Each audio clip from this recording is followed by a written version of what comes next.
Bueno, vamos a ver ahora en la primera de las leyes ponderales, que es la ponderal significa peso, ponderar, medir, medida, que es la conservación de la masa. Bien, en 1789 Lavoisier, que es el padre de la química moderna, publicó su Tratado Elemental de Química, en el que detalló que había hecho medidas de las masas de las sustancias que intervenían en una reacción química. Es decir, había medido las masas, en vez de hablar de las reacciones químicas así, de discutir sobre ellas o debatir sobre la naturaleza, pues lo que o hacemos los científicos es medir. Y este hombre pues se dedicó a medir la masa de los reactivos, lo que había antes de que empezara la reacción química y lo que había después. Y llegó a una sorprendente conclusión, y es que la masa que desaparece de los reactivos es la misma que la que se forma de los productos. Dicho de otra manera, que la masa que había al principio es la misma que la que hay al final. La masa no aparece, o sea, si yo tengo una cantidad de masa entre reactivos y productos al principio, pues tengo que tener al final la misma cantidad de masa y producto. Es decir, que la masa antes y final es la misma. La materia ni se crea ni se destruye, solo se transforma. Bueno, ahora sabemos un enunciado más general, como es, por ejemplo, que la materia se puede transformar en energía y la energía en materia. Pero bueno, nosotros vamos a ceñirnos al orden cronológico, y lo que decía la ley de conservación de la masa es que las reacciones químicas, la materia, la masa que desaparece de los reactivos es la misma que aparece de los productos. Dicho de otra manera, si cogemos la masa de los reactivos y productos del principio, tiene que ser igual que la masa y productos que haya al final. La masa en una reacción química se conserva, ¿vale? Es la misma al principio que al final. Bien, dice, vamos a hacer un ejercicio resuelto. Dice, en un recipiente hermético que contiene 2,8 gramos de nitrógeno, se inyecta 33,2 gramos de oxígeno. Y reaccionan para formar óxido de nitrógeno. Bueno, se determina mediante un análisis químico que no sobra ninguno de los dos reactivos, es decir, que no ha sobrado, ¿vale? ¿Qué masa de producto se habrá formado? Bueno, pues muy fácil. Si yo tengo 2,8 de nitrógeno y 3,2 y todos han reaccionado completamente todos y no sobran ni de uno ni de otro, pues ¿qué tenía al principio? 2,8 más 3,2, es decir, ¿esto cuántos son? Pues son 6, ¿no? Pues 6 tenía de producto. Pues ¿cuánto tengo de reactivo? Pues 6 gramos, ¿vale?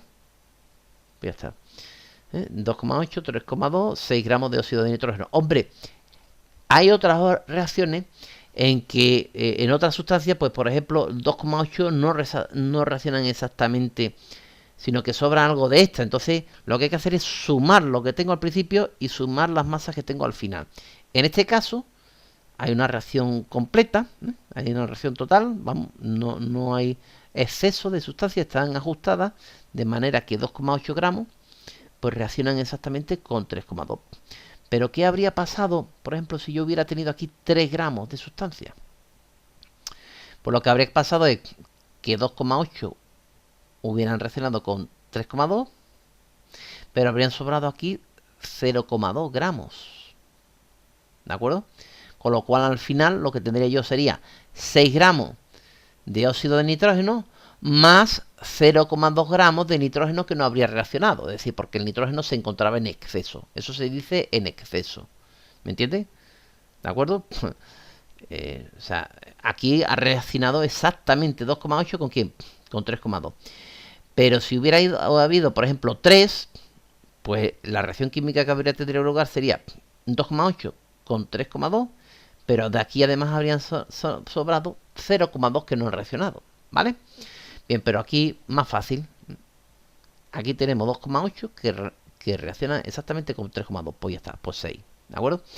De todas maneras le he introducido el concepto de en exceso, o en defecto, ¿vale? Es decir, si lo que me quiere decir, si yo hubiera tenido 1000 kilos por decirlo, 1000 kilogramos de nitrógeno, pues evidentemente los 1000 kilogramos de nitrógeno no pueden reaccionar con los 3,2, solo hubieran reaccionado 2,8 gramos y el resto habría quedado sin reaccionar, vale. Muy bien, para saber más, desde el sitio web del departamento del IES de Aguilar Cano, ¿vale? Puedes consultar la biografía de Lavoisier, ¿vale? Y comprobar la ley de la conservación de la masa. Bueno, pues si nosotros pinchamos aquí, pues nos vamos a la página de Lavoisier, ¿eh? Aquí tenemos la biografía, los experimentos, conclusiones, problemas. Les aconsejo que pinchen, que le echen un vistazo. Nos habla de los sus descubrimientos, de la ley de conservación de la ley ponderal, de la materia, de la masa. Y al final nos hace una pequeña biografía con sus obras y luego resaltar, desgraciadamente, que, bueno, su trágico final. Fue un ejemplo destacado de la sociedad francesa, de ideas moderadas. Desempeñó numerosos cargos públicos del Estado. Y lo que ocurre es que cuando luego surgió la Revolución Francesa, un año después, fruto del terror que llevó la Revolución Francesa, pues fue ejecutado en mayo del 1794 tras un juicio de tan solo unas horas y carente de todas garantías legales, pues un tribunal revolucionario lo condenó a la guillotina, a morir guillotinado. Fíjense, uno de las mentes más preclaras de aquellos tiempos, bueno, y de todos los tiempos, ¿no? Y el trágico final que tuvo porque, bueno, pues, en fin, la barbarie humana, ¿no? La barbarie humana. Algún científico dijo que fueron necesarios varios siglos para tener una mente como Lavoisier, un personaje como tan brillante como Lavoisier, una mente tan brillante y que terminó en pocos segundos, y que serían necesarios bastantes siglos también para encontrar un personaje tan brillante como él. En fin, desgraciadamente, pues vemos aquí, en fin, atrocidades, ¿no?, que comete la especie humana, que, en fin, lamentable, ¿no? Bueno, de todas maneras, aquí tienen ustedes Lavoisier, pueden consultar en Wikipedia si quieren más información. Y pues aquí tienen una curiosidad. Lavoisier provocó el final de la alquimia, Bueno, entonces, como íbamos diciendo, que Lavoisier provocó el final de la alquimia. ¿Y qué es la alquimia? Bueno, pues era una disciplina o una protociencia que intentaba explicar la naturaleza de la materia. Y aquí tienen ustedes, ¿no? Pues aquí tienen la alquimia del arte. Alquimia es una ciencia, una antigua práctica protocientífica, es decir, no llega a la categoría de ciencia. Y además también disciplina filosófica que combinaba elementos de la química, la metalúrgica, la física, etcétera. Muchas cosas ahí mezcladas, ¿no? ¿De qué se trataba? Pues la idea de que lo que pretendía la alquimia, entre otras cosas, era encontrar la piedra filosofal.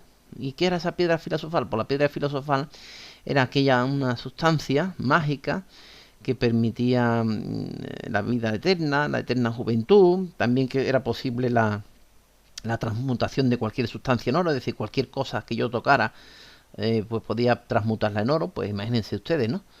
Si uno es eternamente joven y además eternamente rico porque tiene esa piedra filosofal y ese que consigue la eterna juventud y además cualquier cosa transformarla en oro, pues en fin, eso era los objetivos de la alquimia, aparte de otros temas. Era una ciencia algo oculta, rozaba con la magia también, en fin. Pero es el comienzo de una química muy elemental. No es el comienzo, digamos, es la madre de la química experimental, y que explicaba la naturaleza de la materia sobre los datos obtenidos en el laboratorio.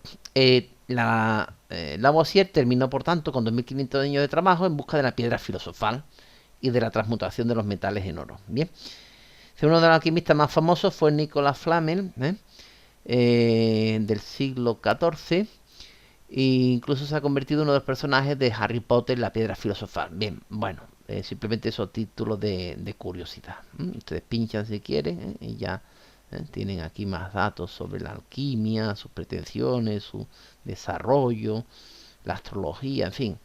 Eso es una protociencia, no llega a ciencia, y eso, los comienzos de la química, pero no puede llamarse química porque no es química, ¿vale? Muy bien, pues lo dejamos aquí entonces.